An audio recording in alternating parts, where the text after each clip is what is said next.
Hello, everybody. Welcome to an episode of More Sports. As always, I'm your host, Devin Moore, and it's just a me episode today. If you clicked on this episode, it's just titled, soccer coaching job. I kind of just wanted to make a little blog episode just to give you a little behind the scenes, day of life, what's going on with Devin, and yeah, man, kicking off the year 2026. I decided to take a middle school soccer job. Just just cause, my I'm out of middle school this year, and and they needed a soccer coach, and I was like, I'll sign up. But no, seriously, the whole story behind it was I used to play it for many years, so I have knowledge of the game, things of that nature. And my son was born this year, and so went on a quick maternity leave, did that, came back, saw a bunch of kids training nonstop. And then when the high school coach, who's also director of operations for 6 through 12 of all soccer, needed a coach, and he said, "Hey, if I don't get a coach, instead of having 35 kids on my middle school team, I'm gonna have to cut it down to like 15." And in the bottom of my heart, prayed about it, thought about it, and just seeing them kids train around the school. And so this year my son's been born, so that's why guys haven't seen a whole lot of like brand new content being made out on our other shows. So heck, that's even why I'm out here today, just because I wanted to make a little vlog content, see what everything's going on, and try to still pump out at least one episode a month. Really, the goal for 2026 is to try to pump out like two, and then keep a weekly schedule for the random hour popcorn buckets. But we'll see how that goes. But anyway, so signed up for that, and then we started a pretty cool process. Which, if anybody out there that works at a big school, this is how we kind of broke it down. Is we took each grade level, sixth grade, seventh grade, eighth grade had their own day. That Thursday, we brought them all together, right? Brought them all together, and we let them compete. It wasn't nothing too advanced those first 3 days. You got your dribbling, just standard dribbling, M drill. If you don't know what the M drill is, you literally take cones, draw an M. You basically lay out like a letter M, basically, and dribble the ball like so. Do I have any? I don't think I have any. Oh, that'd been cool if I had any like magic effect. Anyways, starting point here, dribble the ball up, dribble the ball down, dribble back up again, dribble like so. Basically forms the letter M. And you would evaluate the kids based off of their feet. Alright. Obviously, if you're right footed, you're going to dominate with your right. If you're not right footed, when you go to your left, you're going to struggle. So, one way you went right footed, excuse me. One way you're going to go right footed, then you're going to come back left footed. Something quick, easy, and gets the job done. Alright, you can get through about 15 kids in under 5 minutes because it's boom, boom, boom. Alright. Key thing you're looking for in the M drill is just control. How well can you control the ball in tight spaces, right? So nothing too crazy. Can you control the ball? Can you dribble the ball through tight spaces? And then how can you adapt with your least dominant foot? Because sometimes you're going to have to adapt with your least dominant foot. Make sense? And then once we transition to dribbling, we'd go to passing, which everybody would get a partner, right? Get a partner, stretch down the field, and you just do 1 to 2 touch passes. That's it. And emphasis on that is to see, oh well. Ed and Devin, you're gonna have fun editing this out. In the point emphasis of that drill, the passing drills, right? It's just your pretty elementary school. You can do this from the rec level. Each kid's probably about, well, the lines weren't really painted, but you're probably about 4 or 5 feet away, right? It just teaches how well can you control the ball. Okay, how well can you just simply take the ball, 2 touches, which 2 touches for my non-soccer fans is see the ball, receive the ball, stop the ball, pass the ball. All right, just 2 quick, simple touches. Can you do 2 touches? Can you do 1 touch? Can you control? Do you have enough shot power in your feet? Right? Man, it's still the same element, right? Start off with your right foot for about 5 touches. Man, I can't stop yawning. Anyways, take your right foot, right? Take your right foot, do about 5 touches, right? Alternate to your left foot for about 5 touches. Again, pretty elementary school stuff. Tells us as a staff how well can you control the ball with your foot, right? Get done with that, then we transition to where we get down to the nitty gritty, right? The fun stuff. And of course, that's one-on-ones, right? how you do against one-on-ones. And again, it speaks for itself. You have each kid. Okay, you also have you have 3 kids. One's your goalkeeper. All right, goalkeepers are being evaluated on their own different stuff, which we were very blessed to have our head coach slash director of soccer operations come down. He did all the goalkeepers for us. He said, "Y'all just worry about the field." He says, "I'll take care of your goalkeeper." Very blessed, very thankful for him. Man, I gotta stop, dude. I gotta stop yawning. This is gonna be fun to edit together. Very thankful for coach to come out. In fact, while me and the other middle school coach were grading, he was leading drills. He was leading how to get done. Very thankful for that because I remember going into that, I was like, "Oh man, dude, I'm gonna struggle doing leading drills, watching drills, explaining drills, then having grade at the same time." So very thankful for that, for him coming out. And also, he also brought out 3 of his senior players, which demonstrated great, demonstration. Excuse me, great demonstration how to get things done. The kids listen. It's just a fun time. So how one-on-ones work? You have your goalkeeper, obviously in the box, and then each kid would have to go twice. Once for offense, once for defense, and you'd grade them on how they do. Right? Defense, stole the ball, or you cleared the ball away. Offense, how well did you control the ball, and how well did you finish? Right? Obviously, you win the game offensively if you score, or if you hit post and things of that nature, like a 1-to-2 scale. Right? At max, it was like a score of 4, so nothing too crazy. All right, it was a score of 4, and so yeah, it's great. It's fun. But really, then after watching that, I was kind of nitty gritty, and it's funny. That's what me and the middle school coach were talking. That's pretty much like that gave us pretty much a good handle on who we thought would make the roster for the most part. And then the third drill, right? Excuse me. And the third drill obviously it was like a finisher drill, right? You'd have one guy start on top of the 18, like 18-yard marker, which 18-yard marker in the soccer field is basically outside of the box, outside of the goalie box on the 18-yard line for an American football field. And they would shoot out with power. They shoot out far. See how they do with power? They shoot up close. And then the last shot would have. They would all do it 3 in 1 motion. So what was cool is the head high school coach took 3 of his seniors. Right? One kid would get a ball. He shot distance, come up close. Kid would roll it to him, kick it up close, and then for the header, high school kid would just throw it up in the air. Middle school kid would head it like so. Something fun little competition period. Also tells us as a middle school staff where you're on as shot power wise, which distance, how well can you handle being up close, and then can you hit a header, right? Nothing, again, excuse me, again, pretty basic stuff, kind of standard evaluation stuff. Nothing too crazy. It tells us like what can you do and things of that nature, right? And I'm not gonna lie to you, we had about 60. Let's see, it was about 58. Yeah, 58 kids in total. Oh, sorry, I'm getting ahead of myself. We do that each day for each grade level. To be honest with you guys, 6th grade this year, long-term projects. My long-term projects. I got them. That's my long-term project kids. And then 7th grade was our most talented group this year, where me and the other coach kind of split them down the middle. So I've got them. I got to rely on them. Got a bunch of 7th graders that are first years. They're doing great.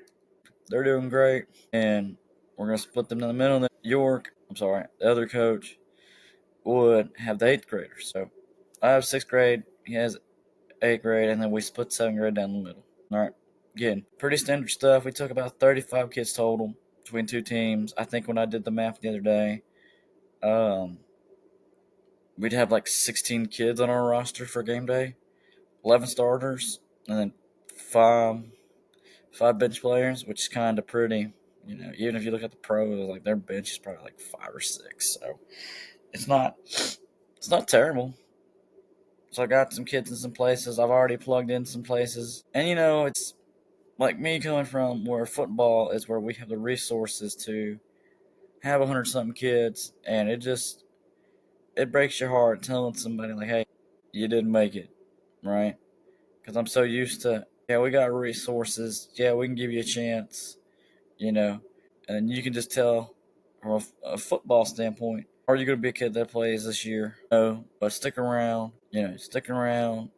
grow, learn, and things of that nature. Where it's like in soccer, like, hey, you didn't make it, go off on your own, go train, and we want you to come back next year. Or if you're an eighth grader and didn't make it, hey, go off on your own, train, go try it out ninth grade, and be a freshman, right? Too crazy. All fun and games. So we did that, and then we did all this before Christmas. We announced our roster before Christmas, and you know, enjoy the holidays. Everybody had great holidays, and we actually, as I'm recording this episode, um, we actually had practice this week, where we started practice last Wednesday and Thursday. We're not doing Fridays because it's Friday. Oh man, because it's Friday. Primarily our match days are on Tuesday, Wednesday, Thursday. I have Fridays off because high school's Friday, and then if you got me, everybody spends the fall playing every Friday. All right, I want my Fridays. All right, I want my Fridays in the spring and summertime because before I know it, fall's gonna be around the corner, and I'm gonna be playing on Fridays. That's just me, right? And so that's our schedule. Came in on Wednesday, kind of laying down a foundation for them because sixth graders were completely lost, and some of them seventh graders that were the first year ones had no idea what was going on. Our eighth graders have really stepped up.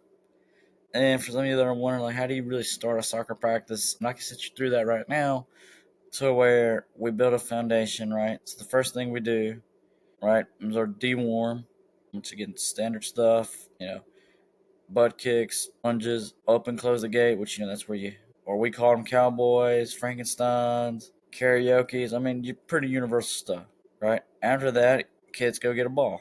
And this is what I like, is it's very similar to the M drill, is every kid gets a ball, right? Every kid gets a ball and dribbles 2 laps around the field.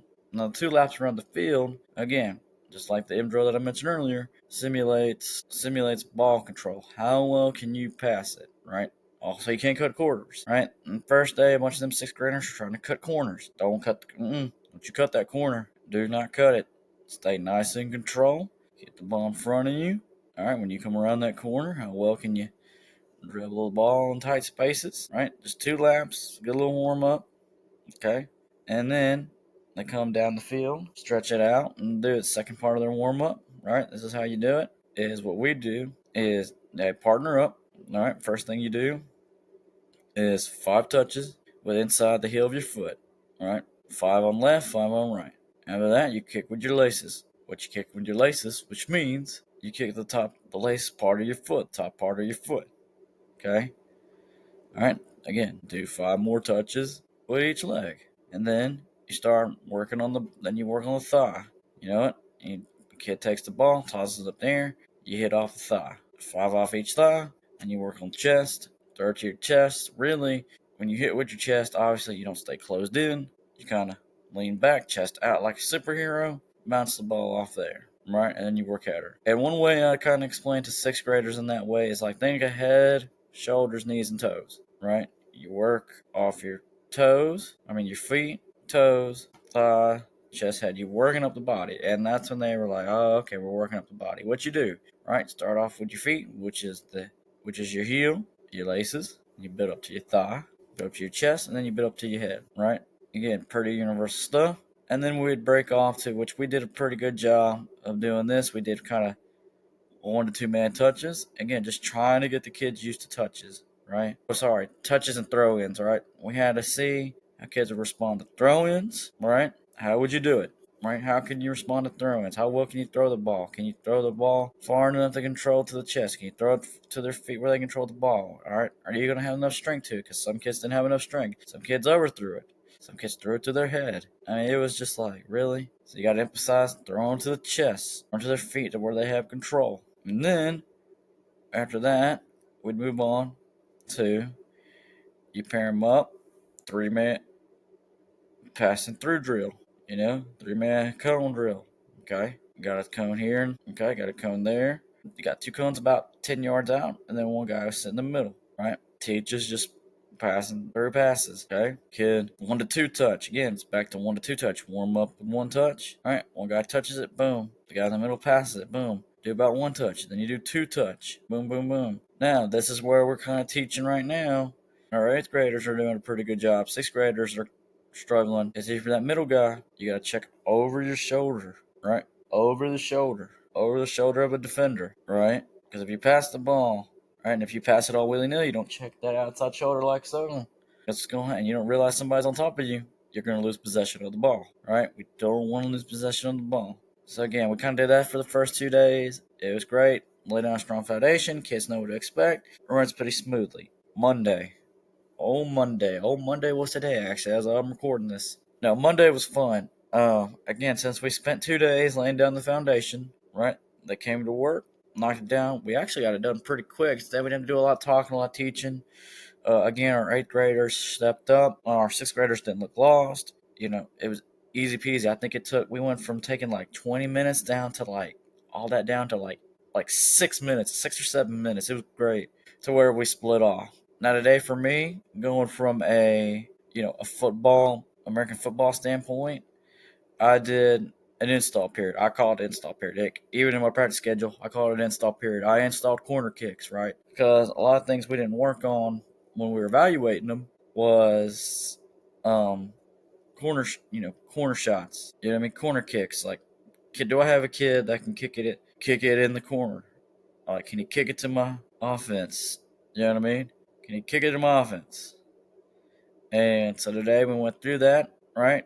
Now, if you're trying to install scheme, this is what I did. If you're like me, I'm dealing with primarily 6th graders.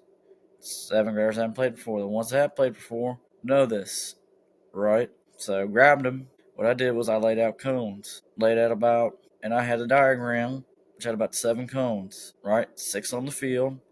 Obviously, your 7th cone would be the corner kicker, okay? And we kind of went through it. Crashed the net. What I did mess up today, which I will say this, if you're going over offense,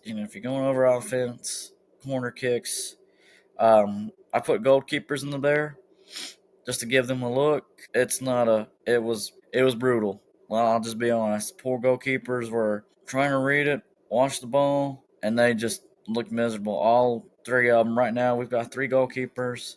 And all 3 of them just look miserable. Like they were taking a beating. So I'm just like, okay, I need to change it up, which I will. I'm kind of glad that I did it that way to go back and reevaluate how I'm gonna teach it, because it was good for the field players, but for the goalkeepers, it was not a fun time for them. Now, when we switched over to defense, right, I did defensively, taught them their land markers, what to block for, and I just did a kind of a 3-man run. I set up my defense, my starting defense. And what I worried about right now is I just worried within the 18-yard line, within the box, right? My defenders, right? I will have some midfielders. I didn't bring any midfielders today because I want to teach my defensive guys, their role, right? What is your role when it comes to corner kicks and things of that nature? So I just focused on them today. Now, as we progress during the week, all right, and just even when I got home looking over my next practice plan, is we're going to get live looks. I'm going to get the pennies out. I'm going to, again, bring my defensive guys out, bring my offensive guys in, right? What's a good look for them, right? What's a realistic look for them? Can we make reads? Where's the trash? Can we mark on a man? Things of that nature. But as we were focusing on inside the box, right, I just brought in, I just did three groups, or, just 3 players. Because again, we're just worried about, from a corner kick perspective, right? Where's that ball going to go? Where's your land markers? Here's your land markers. When that corner kick gets set, get to your land marker, stay within this landmark, and defend the ball. And, tell a goalkeeper, like, hey, if that ball curves within inside your box and you can reach for it, call for ball. There's nothing wrong with that. I want that ball. I'd rather that ball be in your hands than it fly right past you, fly right past you. Everybody's freaking out. And then all of a sudden you got to twist you got to turn your hips, turn your back over, get exposed, and then they end up scoring, right? Again, it's things of that nature. Things we need to learn, right? And then I obviously ended practice today again, just focusing on my defensive guys. And again, I've got 2. I've got 1 new guy playing. I've got 1 6th grader playing. I've got 1 that played midfield. He stepped up at defense for me today, and we just ended the day with 2-on-2s. 2-on-2s was great. It kept them engaged. It showed me what I needed to show, because again, we're running a 4-4-2. How can these defenders handle?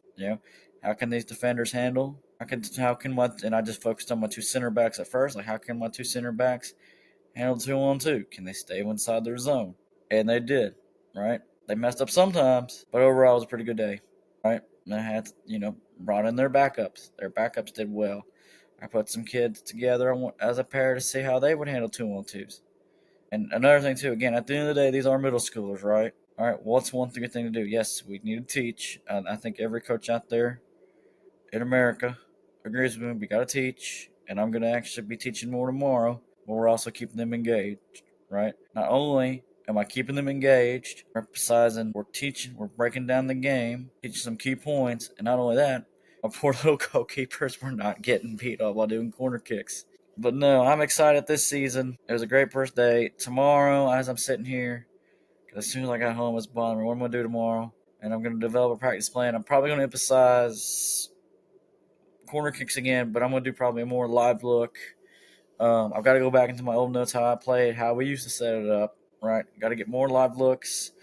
And then I want to do, which I ran out of time today. And one thing I got to worry about my sixth graders is their leg power ain't that strong, but I want to see how they are by crossing. And I'm probably going to do, elementary level crossing. Just give me 2 lines real fast. You can cross from point A to point B, and then just, take a shot on goal. Let them goalkeepers see it, right? And once we go, kind of do another, just do 2-on-1. Can you cross it over, right? Cross it over to the defender. I'm going to try to see. Well, I say that. I believe that's the way to do it. I got to look at my notes. Is there a way I can work on cross and dribble with a defender so that way my defenders can get more looks? My goalkeeper can get more looks. And, again, my offensive kids, my striker, my midfielders, how can they get good looks? It's just all exciting times. And as this recording's come out, my first match of the season, which I'll do a part two. Excuse me, I'll do a part two, which is January 22nd. So literally, that's next Thursday. And man, it's just been exciting. I really have to do a sport that I love. I always wear laying out a hat doing this show when I'm on the road doing comedy stuff. I'm wearing that stuff.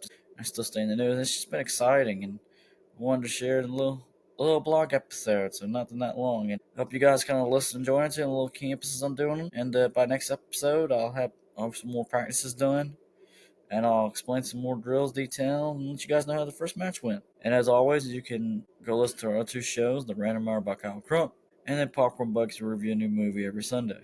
And with that being said, until next time, guys, and hey, have a safe New Year.